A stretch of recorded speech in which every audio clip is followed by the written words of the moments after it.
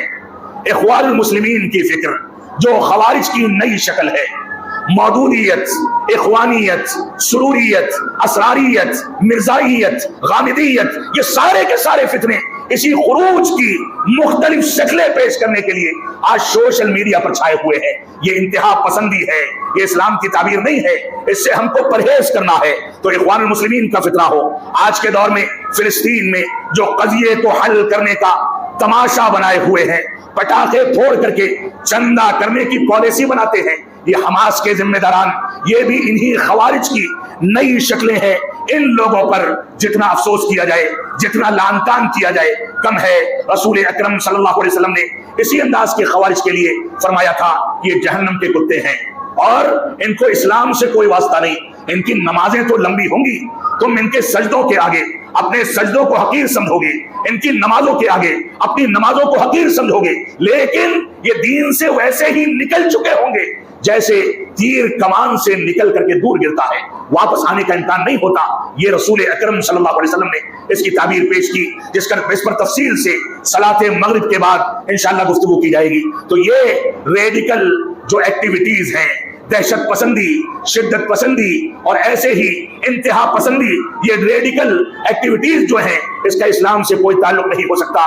انتہا پسندی اور اس پر ابھارنے والے جو لٹریچر ہیں وہ ہمارے خاندانوں سے منع کر کے ان کو کنارے کیا جانا چاہیے، ان کو آگ لگا دینی چاہیے۔ ایسا لٹریچر جو مسلمانوں کے نوجوانوں کو شدت پسندی پر ابھارتا ہو، ایسا یوٹیوب چینل، سوشل میڈیا کا چینل جس کے ذریعے غلط افکار کے لوگ ہمارے نوجوانوں کو دوسرے ملکوں سے بیٹھ کر کے اچک لے جاتے ہوں، ایسے چینلوں پر مکمل پابندی لگنی چاہیے۔ ہم اپنا پیسہ دے کر کے سوشل میڈیا چلائیں، اپنا پیسہ دے کر کے کمپیوٹر اور موبائل فون خریدیں، اور اس کے بعد رب کریم کی دی ہوئی اس نعمت کے ذریعے، اس مال کے ذریعے یہ وسائل جمع کیے جائیں، اور ان وسائل کو خوارج کی ترویج کے لیے، بدعات کی ترویج کے لیے، رب کائنات سے بغاوت کی ترویج کے لیے استعمال کیا جائے، اس کو قطعاً برداشت نہیں کیا جا سکتا۔ لہذا ایسے ویڈیوز، ایسے لٹریچر اور ایسی کتابوں کو نکال کر کے ضائع کر دیا جانا چاہیے۔ یہی ہماری حکمت عملی ہے اور یہی اسلام کا حکم ہے۔ علماء کی رہنمائی کے بغیر ہمارے نوجوان جن غلط انداز کے واعظین کو، متعاملین کو، انجینئرز کو، ڈاکٹرز کو، ایڈوکیٹس کو اور غیر علماء واعظین کو سننے کے عادی ہو گئے ہیں، ان نوجوانوں پر پابندی عائد ہونی چاہیے کہ آپ صرف علماء کو سنیں، کیونکہ علماء ہی ہیں جو آپ کو فتنوں سے آگاہ کرتے ہیں، علماء ہیں جو آپ کو اسلام کی حقیقت بتاتے ہیں، علماء ہیں جو اسلام کی صحیح ترجمانی کرتے ہیں۔ لہذا ان نوجوانوں کو اس بات پر آمادہ کیا جانا چاہیے کہ ان چیزوں کو رخصت کیا جائے اور علماء سے قربت اختیار کر کے ان کی ہدایات کے مطابق اور قرآن و سنت اور منہج سلف کے مطابق ان علماء کا انتخاب کیا جائے جو علماء حق ہیں، اور انہی کی رہنمائی میں زندگی گزاری جائے۔ آج پڑوسی ملک سے بعض نام نہاد مسلمان، خوارج صفت مسلمان، اس بات کا بھی دعویٰ کر رہے ہیں کہ ہندوستان پر حملہ یہ غزوہ ہند ہے۔ ان بیچاروں کو غزوہ ہند کے غین کے نقطے سے بھی واقفیت نہیں ہے۔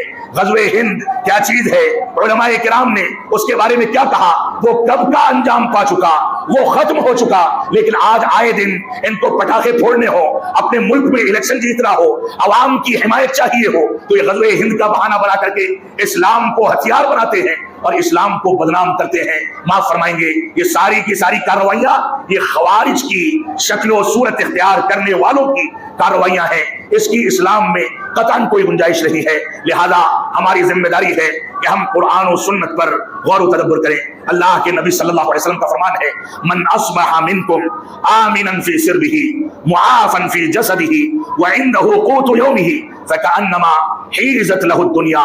ترمذی کی صحیح روایت ہے۔ امام بخاری رحمۃ اللہ علیہ نے اس روایت کو الادب المفرد کے اندر ذکر کیا ہے۔ اللہ کے نبی صلی اللہ علیہ وسلم فرماتے ہیں کہ جس نے رات گزار کر کے صبح کی، اس حالت میں کہ وہ گھر میں امن و سلامتی کے ساتھ بیدار ہوا ہے، اس حالت میں کہ گھر میں امن و سلامتی کے ساتھ وہ بیدار ہوا ہے، بیماریوں سے محفوظ ہے، اور ایسے ہی اس کے پاس دن بھر کا 3 وقت کا کھانا موجود ہے، ناشتہ کر سکتا ہے، دوپہر کا کھانا کھا سکتا ہے، رات کا کھانا کر سکتا ہے، دن بھر کی روزی موجود ہے، فَكَأَنَّمَا حِيزَتْ لَهُ الدُّنْيَا، تو فرمایا گویا اس نے ساری دنیا کو سمیٹ لیا، گویا اس کے قبضے میں ساری دنیا آ گئی۔ یہ اسلام کی سچی ترجمانی ہے۔ اسلام ہم کو تھوڑے پر اکتفا کرنے کا حکم دیتا ہے۔ اسلام امن و سلامتی کو دنیا کے اوپر غلبہ پا جانے سے تعبیر کرتا ہے۔ اسلام دن بھر کی روزی روٹی کو امن و سلامتی سے تعبیر کرتا ہے۔ تو یہ اسلام شدت پسندی کا کیسے ترجمان ہو سکتا ہے اور اس کو کیسے بدنام کیا جا سکتا ہے؟ لہذا ہماری ذمہ داری ہے کہ ہم قرآن و سنت کے مطابق زندگی گزاریں۔ رب کائنات ہم کو ان باتوں کی توفیق عطا فرمائے۔ اسلام نے ہمارے لیے 5 چیزوں کی حفاظت کو ضروری قرار دیا ہے، جن کو ضرورات خمسہ کہا جاتا ہے۔ یہ 5 چیزیں یعنی انسان اپنے جان کی حفاظت کرے، انسان اپنے مال کی حفاظت کرے، انسان اپنی عزت اور آبرو کی حفاظت کرے، انسان اپنے دین اور عقیدے کی حفاظت کرے، اور انسان اپنی عقل کی حفاظت کرے۔ یہ 5 ایسی چیزیں ہیں جن کا اختیار ہر انسان کو دیا گیا ہے۔ ہر شخص اپنے جان کی حفاظت کے امکانات پیدا کر سکتا ہے۔ اسی وجہ سے اسلام نے کیا کہا کہ اگر کوئی کسی کو بلا وجہ قتل کر دے اور اس کو قتل کر کے ہلاک کر دے تو قتل کے بدلے اس کو قتل کر دیا جائے، تاکہ ایک قتل کے بدلے دوسرا قتل جب ظالم کا کر دیا جائے گا تو مظلوم کے وارثین کو انصاف مل جائے گا، اور جب انصاف ملے گا تو امن و سلامتی اپنی جگہ بنا لے گی۔ شدت پسندی بدلہ لینے کی آگ یہ بجھ کر کے ختم ہو جائے گی. تو اسلام نے جان کی حفاظت کو اتنی زیادہ اہمیت دے رکھی ہے. ایسے ہی مال کی حفاظت, اللہ کے نبی صلی اللہ علیہ وسلم فرماتے ہیں من قتل دون مالہ فہو شہید, جو اپنے مال کی حفاظت کرتے کرتے قتل کر دیا جائے وہ شہید ہے. آپ اپنے گھروں کے اندر اپنے مال کی حفاظت کے امکانات پیدا کریں. آپ محلے کے پولیس سے, محکمے سے, انتظامیہ سے اس بارے میں گزارش کریں کہ ہمارے محلوں میں, ہمارے گھرانوں میں چوری اور ڈکیتی نہ ہونے پائے, کیونکہ ہم نے یہ مال خون پسینہ ایک کر کے کمایا ہے, حلال طریقے سے کمایا ہے, اپنی آل اولاد کی تعلیم اور اسلامی تربیت کے لیے کمایا ہے. لہذا یہ مال ایسے ہی ضائع نہ کر دیا جائے. مال کی حفاظت کا پورا اختیار یہ اسلام سب کو عطا کرتا ہے. عزت و ناموس کا اختیار, اس کی حفاظت کا اختیار اسلام نے سب کو دیا. ایک خاتون ہے, ایک مرد ہے, اس کے اوپر بغیر گواہی کے, بغیر دلائل کے کوئی عزت و ناموس پر حملہ کرے, کوئی عزت و ناموس کا اتہام لگا دے, کوئی زناکاری کا اتہام لگا دے, اسلام کہتا ہے کہ اگر دلیلیں مکمل نہیں ہیں, 4 عینی شواہد موجود نہیں ہیں, تو ایسی صورت میں اتہام لگانے والا, بات کرنے والا اگر سچا ہے تو بھی اس کو کوڑوں کی سزا لگائی جائے گی, کیونکہ معاشرے کے اندر وہ فساد پھیلاتا ہے, لوگوں میں بے چینی کا سامان پیدا کرتا ہے. لہذا عزت و ناموس کی حفاظت کرنے کے لیے اسلام نے مکمل قوانین اور مکمل دستور ہم کو دیا. اس کی تنفیذ کرنا یہ ہماری ذمہ داری ہے. دین کی حفاظت کرنا, ہم اپنے دین کی حفاظت کے لیے سارے جتن کریں.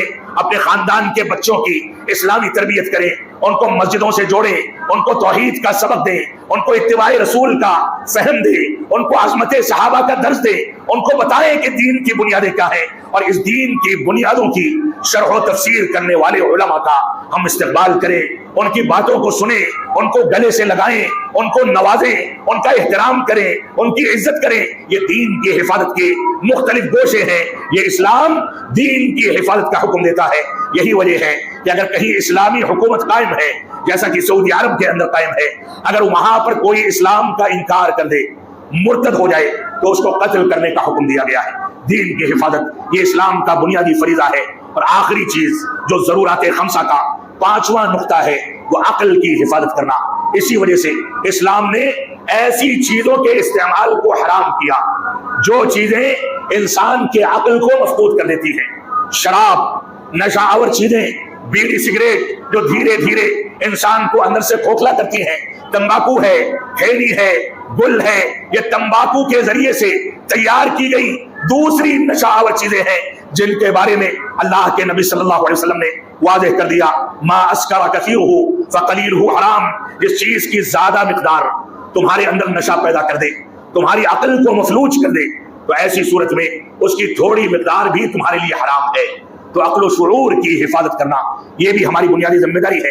اللہ کے نبی صلی اللہ علیہ وسلم نے شدت پسندی کو کنارے کرنے کے لیے نہ جانے کون کون سے فیصلے کیے. آپ دیکھیں, وہ ایک واقعہ آپ کے سامنے رہے. ایک دیہاتی آدمی مسجد نبوی میں آتا ہے, کنارے بیٹھ کر کے پیشاب کرنے لگتا ہے. صحابہ کرام تل ملا جاتے ہیں, غضبناک ہو جاتے ہیں. اللہ کے نبی صلی اللہ علیہ وسلم نے ان لوگوں کو روک دیا, فرمایا کہ نہیں, اس کو پیشاب کر لینے دو. ایک صحابی رسول کو حکم دیا کہ ایک ڈول, ایک بالٹی پانی لا کر کے اس کے پیشاب کی جگہ پر ڈال دو تاکہ پیشاب بہ جائے اور جگہ پاک ہو جائے. آپ چاہتے تو اس اعرابی کو, اس شخص کو یہ حکم دیتے کہ اس کی صفائی کرو, یہاں نظافت کا سامان پیدا کرو. آپ چاہتے تو اس کو ڈانٹتے, چاہتے تو اس کو گرفتار کر لیتے, لیکن آپ نے ایسا نہیں کیا. آپ نے فرمایا, اس کو بلایا, شفقت و احترام کے ساتھ سامنے بیٹھایا اور پوری شفقت کے ساتھ اس کے سامنے بتایا کہ اے پیارے دیہاتی شخص, سنو, یہ مسجدیں ان چیزوں کے لیے نہیں ہیں. یہ مسجدیں اللہ اور اس کے رسول کے پیغام کے لیے ہے, گندگی پھیلانے کے لیے نہیں ہے. لہذا آئندہ ایسا کام نہ کرنا. جب قیدی پکڑ کر کے لائے جاتے تھے تو ان کو اچھا کھانا پیش کیا جاتا تھا, اور خود مسلمان کھجور اور پانی اور سوکھی روٹیوں پر گزارا کرتا تھا.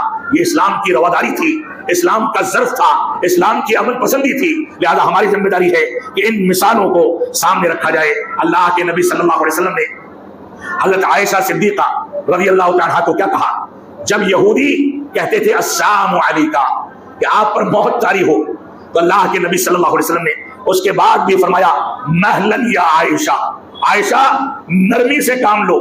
یہ ان کا کلمہ میں جو جواب دیتا ہوں انہی پر پلٹ جاتا ہے. بد دعا دینے, زد و کوب کرنے، لڑائی جھگڑا کرنے، بحث و مباحثہ کرنے کی ضرورت نہیں ہے. ان کا جو ظرف ہے ان کو کرنے دو. وہ موت کی بد دعا دیتے ہیں، دینے دو. ہمارا کام ہے امن و سلامتی اور پیار و محبت کے پیغام سے اس قسم کی عداوت کا جواب دینا. لہذا ہم اسی پالیسی پر چلتے ہیں. ہماری ذمہ داری ہے کہ ہم قرآن و سنت کے مطابق زندگی گزاریں. اسلام نے امن و سلامتی کے لیے عدل و انصاف کو ہمارے اوپر واجب قرار دیا. اللہ رب العالمین کا فرمان ہے، ہر خطبہ جمعہ میں یہ پیغام دیا جاتا ہے، ان اللہ یأمر بالعدل والاحسان. اللہ رب العالمین نے عدل اور احسان کا حکم دیا ہے. اسی طریقے سے اسلام نے ظلم و جور اور حد سے بڑھ جانے کو، تجاوز کرنے کو حرام کیا. اللہ رب العالمین کا فرمان ہے، ولا تعتدوا، حد سے نہ بڑھو، ان اللہ لا يحب المعتدین. اللہ رب العالمین حد سے بڑھنے والوں کو پسند نہیں فرماتا.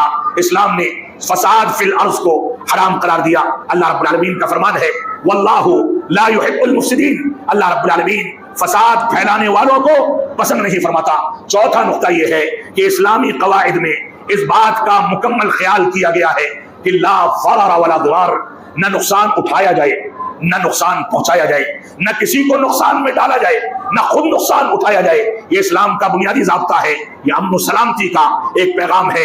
اسلام نے خودکشی کو حرام قرار دیا اور اس پر سخت وعیدیں وارد ہوئی کہ انسان بذات خود اپنے آپ کو ہلاک کر لے، سوسائڈ کر لے. اسلام میں یہ بھی حرام ہے. ایسی صورت میں دنیا سے گزر جانے والا اگر اس کو حلال سمجھ کر کے کرتا ہے تو ہمیشہ ہمیں جہنم میں رہے گا، اور حلال سمجھ کر کے نہیں کرتا، مجبوری میں کرتا ہے تو بھی اس کو سزا تو کاٹنی پڑے گی. اسلام جب اپنے نفس کو ہلاک کرنے کی اجازت نہیں دیتا تو دوسروں کے نفس کو ہلاک کرنے کی اجازت کیسے دے سکتا ہے؟ اسی طریقے سے اسلام کا ایک بنیادی ضابطہ ہے کہ معصوم کی جان لینا یہ حرام ہے. اللہ رب العالمین کا فرمان ہے، وَلَا تَقْتُلُوا النَّفْسَ الَّتِي حَرَّمَ اللَّهُ إِلَّا بِالْحَقِّ. اللہ رب العالمین نے جس نفس کو حرام کیا ہے اس کو قتل مت کرو مگر یہ کہ حق ہو، اس کے اوپر حدود نافذ کرنے ہو. تو اسلامی حکومت اور حاکم وقت کی ذمہ داری ہے کہ حدود کی تنفیذ کرے. ایک عام انسان اس کی تنفیذ نہیں کر سکتا. اسلام رحمت کا حکم دیتا ہے. اللہ کے نبی صلی اللہ علیہ وسلم فرماتے ہیں، یہ رحمت کسی شدت پسندی کو اختیار کرنے والے اور برائی پر چلنے والے ہی کے دل سے ختم کی جاتی ہے. یہ رحمت اسلام کا یا مسلمان کی صفت کا دوسرا نام ہے. ایسے ہی آٹھویں چیز یہ ہے کہ آپس میں ہتھیار اٹھانے کو اسلام نے حرام قرار دیا. اللہ کے نبی صلی اللہ علیہ وسلم کا فرمان ہے، من حمل علینا السلاح فلیس منا. جو ہمارے اوپر ہتھیار اٹھائے وہ ہم میں سے نہیں، یعنی مسلمان نہیں ہو سکتا. نویں چیز یہ ہے کہ مسلمان کی جانب یا کسی انسان کی جانب ہتھیار سے اشارہ کرنا بھی حرام کیا گیا ہے. اور فرمایا گیا جب تم بازار میں نکلو، کوئی نوکیلی چیز، کوئی بھالا یا تلوار تمہارے ساتھ ہو تو اس کو میان میں ڈال لو، الٹا کر لو کہ کہیں کسی کو تکلیف نہ پہنچ جائے. یہ بھی ہماری ذمہ داری ہے. صحیح بخاری صحیح مسلم کی روایت ہے کہ لا یشیر احدکم علی اخیہ بالسلاح. کوئی شخص اپنے بھائی کی جانب ہتھیار کے ذریعے اشارہ بھی نہ کرے. 10ویں چیز یہ ہے کہ اسلام نے خیانت اور دھوکہ دھڑی کو حرام قرار دیا ہے. یہ خیانت، دھوکہ دینا، دھوکہ دے کر کے کاروبار کرنا، ایک دوسرے سے جھوٹ بول کر کے پیسہ ہڑپ لینا، کسی کی زمین پر قبضہ کر لینا، کسی کو مال و دولت کے بہانے سے دھوکے میں رکھنا، کاروبار میں منافع نہ دینا، انصاف اور عدل سے کام نہ لینا، حرام پر اکتفا کرتے ہوئے حلال پر اکتفا کرنے سے اجتناب کرنا، حرام میں مبتلا ہو جانا، حلال پر اکتفا کرنے سے بچنا، یہ ساری کی ساری چیزیں آپس میں عداوت اور دشمنی کو جنم دیتی ہے. آپ نے جس کو دھوکہ دیا ہے، جس کا مال کھایا ہے، جس کی زمین غصب کی ہے، وہ آپ سے بدلہ لے گا. اس سے بے چینی بھڑکے گی، شدت پسندی اور انتہا پسندی کو وجود ملے گا. اسلام سرے سے کرپشن کو دنیا کے اندر سے نیست و نابود کرتا ہے، ظلم و جور سے روکتا ہے، دھوکہ دھڑی سے روکتا ہے تاکہ امن و سلامتی عام ہو سکے. خیانت کرنا اور دھوکہ دینا اسلام کے اندر حرام ہے. اسلام میں عورتوں اور بچوں کو قتل کرنے سے روکا گیا. عین جنگ کے موقع سے بوڑھوں کے ساتھ چھیڑ چھاڑ کرنے، بغیر ضرورت کے جانوروں کو ذبح کرنے، بغیر ضرورت کے درختوں کو کاٹنے سے اسلام نے منع کر دیا. یہ اسلامی تعلیمات کا بنیادی حصہ ہے. اللہ کے نبی صلی اللہ علیہ وسلم فرماتے ہیں کہ بچوں کو قتل نہ کیا جائے. اور آج کے دور میں یہ خوارج بچوں کو اور خواتین کو ڈھال بناتے ہیں، ان کو اغوا کر کے اپنے مطالبات کو پورا کرنا چاہتے ہیں. اسلام کہتا ہے بچوں کو ڈھال نہ بنایا جائے، خواتین کی آبرو اور عزت کے ساتھ کھلواڑ نہ کیا جائے، کیونکہ اللہ کے نبی صلی اللہ علیہ وسلم نے ان چیزوں سے روکا ہے۔ اسلام ہم کو عہد و پیمان کو مکمل کرنے کا حکم دیتا ہے۔ اللہ رب العالمین نے فرمایا وَأَوْفُوا بِالْعَهْدِ إِنَّ الْعَهْدَ كَانَ مَسْئُولًا، عہد و پیمان کے ساتھ وفاداری کرو، کیونکہ قیامت کے دن عہد و پیمان کے بارے میں سوال کیا جائے گا۔ اور ترمذی کی یا نسائی کی غالباً ایک روایت ہے کہ المسلمون علی شروطہم، مسلمان جس بھی ملک میں زندگی گزارتا ہے، ہم اپنے وطن عزیز ہندوستان کے اندر زندگی گزارتے ہیں، یہاں کے قوانین کی پاسداری کرنا، اس کا احترام کرنا، المسلمون علی شروطہم یا ان العہد کان مسئولا، اس کے تحت ہمارا واجبی فریضہ ہے۔ مفسرین اور علماء لکھتے ہیں کہ اگر عہد و پیمان اور ایسے ہی جو ہمارے شرائط ہیں جن کی بنیادوں پر ہم شہریت کا حق حاصل کرتے ہیں، باعزت شہری بنتے ہیں، اس عہد و پیمان میں اگر اسلام سے ٹکرانے والی کوئی چیز موجود نہیں ہے تو اس کی پیروی کرنا ہماری بنیادی ذمہ داری ہے، ہمارا فریضہ ہے۔ لہذا عہد و پیمان کو پورا کرنا یہ اسلام کے اندر بنیادی فریضہ ہے۔ رات کے وقت میں اللہ کے نبی صلی اللہ علیہ وسلم نے کسی بستی پر حملہ کرنے سے منع فرمایا کہ اگر رات میں حملہ کرو گے تو ایسی صورت میں معصوم لوگ مارے جائیں گے۔ بوقت ضرورت اگر جہاد ولی امر کی جانب سے شرائط کے مکمل ہو جانے کے بعد اس کا اعلان کر دیا گیا تو بھی شرعی ضابطوں کا مکمل خیال کیا جائے۔ اسلامی فوجداری کا جو دستور العمل ہے اس کے بارے میں آپ چند نکات سن لیں کہ عورت کو، بچوں کو یا بوڑھوں کو قتل نہ کیا جائے، ان کے ساتھ چھیڑ چھاڑ نہ کی جائے، ثمردار درخت کو نہ کاٹا جائے، کسی جگہ کو ویران نہ کیا جائے، ایسے ہی کھانے کی ضرورت کے سوا جانوروں کو ذبح نہ کیا جائے۔ جب کسی قوم سے ہمارا گزر ہو تو گزرنے سے پہلے نرمی کے ساتھ ان کے سامنے توحید کی تعلیم رکھی جائے، وہ قبول کر لیں تو ان کا راستہ چھوڑ دیا جائے۔ یہودیوں یا نصرانیوں نے اگر گوشہ نشینی اختیار کر کے جنگلات میں کٹیاں لگا لی ہیں تو ان کے ساتھ چھیڑ چھاڑ نہ کی جائے، کسی کی عبادت گاہ پر اٹیک نہ کیا جائے، حملہ نہ کیا جائے۔ یہ اسلامی فوجداری کا دستور العمل ہے، اس پر مکمل طریقے سے اس کا خیال کرنا ہماری ذمہ داری ہے۔ باغات کو نہ جلایا جائے، مال غنیمت میں خیانت نہ کی جائے، غلط طریقے سے اس کو تقسیم نہ کیا جائے۔ اور ابو بکر صدیق رضی اللہ تعالیٰ عنہ نے جب لشکر اسامہ کو روانہ کیا تھا تو کیا وصیت کی تھی؟ فرمایا تھا کبھی خیانت نہ کرنا، امانت داری سے کام لینا، جھوٹ مت بولنا، بدعہدی مت کرنا، بچوں اور بوڑھوں کو قتل مت کرنا، ثمردار درخت کو نہ کاٹنا، ضرورت سے زیادہ جانوروں کو ذبح نہ کرنا۔ کسی قوم سے گزرو تو پہلے نرمی کے ساتھ ان کے سامنے اسلام کی تعلیم رکھو، کسی سے ملو تو اس کے مقام کا خیال کرو۔ اگر وہ اسلام دشمن ہے، تمہارے خلاف ہتھیار اٹھا چکا ہے تو بھی اس کے مقام کا خیال کیا جائے۔ گوشہ نشینی اختیار کرنے والوں کے ساتھ چھیڑ چھاڑ نہ کی جائے، یہ دستور العمل ہے، یہ امن و سلامتی کا پیغام ہے۔ رب کائنات ہم کو دہشت گردی اور جہاد کے فریضے کے درمیان حقیقی طور پر فرق کو سمجھنے کی توفیق عطا فرمائے۔ رب کائنات خوارج کے فتنے سے امت مسلمہ کو دنیا کے تمام خطوں میں محفوظ رکھے۔ رب کائنات ہم کو انتہا پسندی، شدت پسندی، دہشت گردی کے اسالیب سے سوشل میڈیا کے ذریعے، پیمفلٹ کے ذریعے، کتابوں کے ذریعے، غلط افکار کے ذریعے ہم جو متاثر ہو رہے ہیں، ان سے برات کا اعلان کرنے اور ان سے دور رہنے کی توفیق عطا فرمائے۔ ہم جب تک جیے تب تک اسلام پر جیے، جب ہمارا خاتمہ ہو تو ایمان پر ہو۔ وصلی اللہ علی نبینا محمد وعلی آلہ وصحبہ وسلم۔ والسلام علیکم ورحمۃ اللہ وبرکاتہ۔